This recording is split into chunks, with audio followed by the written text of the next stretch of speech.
Okay, hello YouTube, it's Andrew here, and we're coming back with another 6 ideas in 6 minutes. This one's going to be on time management, specifically how to manage juggling different things that are really important to you in a busy week, a busy month, or a busy semester.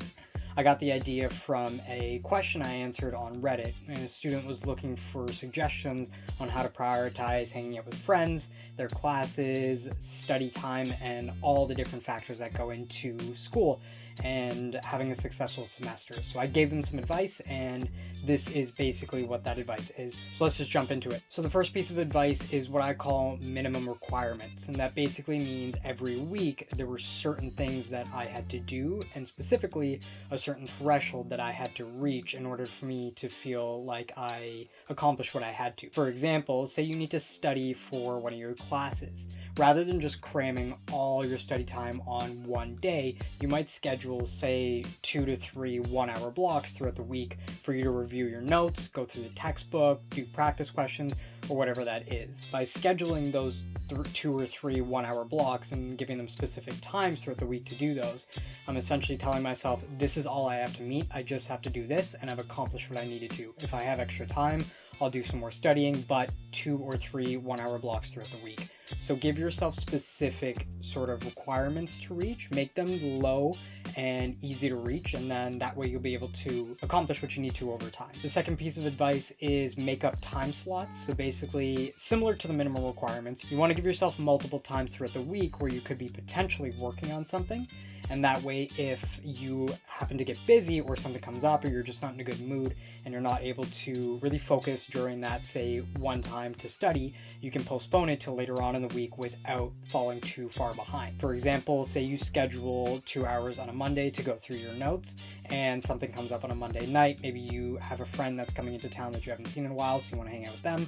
That takes priority, but you've also scheduled a Wednesday and a Saturday night, 2 hours each to study, so you can reach that sort of minimal threshold, say 3 or 4 hours total of the week. I'm throwing around a lot of numbers. Basically, if your Monday is busy, you can postpone it to Wednesday and Saturday instead. Number 3, this one's a little bit easier to try, but it's a good place to start and really meshes well with the other two, and that's working off a checklist. So especially when you're hitting a busy point in the semester, like your midterm season or something like that, you might have a lot on the go. So starting every week off with a checklist or a list of all the things you need to do each week, and then going throughout the week and checking them off as you get through them is a great way to balance all the important things that you have to do while still maintaining a flexible schedule. The pro tip for the checklist is to make sure that you're as specific as possible. You don't want to write down study for your math class or something like that. You want to write down study 2 hours on these modules. So that way when you sit down to study, you know exactly what you have to do and you know where you have to start, and then you can get right on that. This is also really helpful for if you go throughout a day and you don't accomplish everything, you know what you have to focus on for the next day. Number 4 is about socializing, and it's what I call low maintenance hangouts. Now these sort of develop over time naturally, especially in college and university when everybody has a lot on the go. But if you have a busy semester and you still want to socialize, you can lower the bar for sort of what's acceptable for hanging out. You don't have to go to the bars or clubs or go out to a party or do anything big.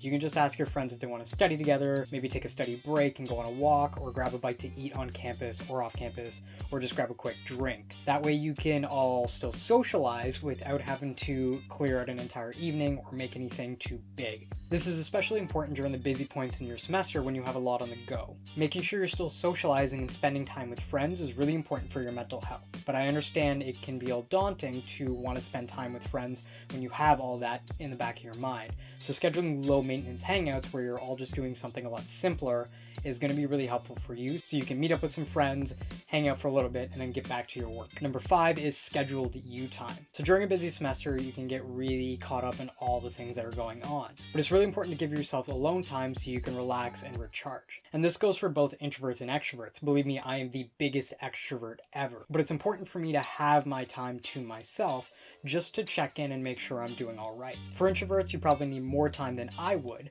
but in both cases, you still want to give yourself that time to yourself. This is the one that I would say you need to schedule specific time in your calendar for.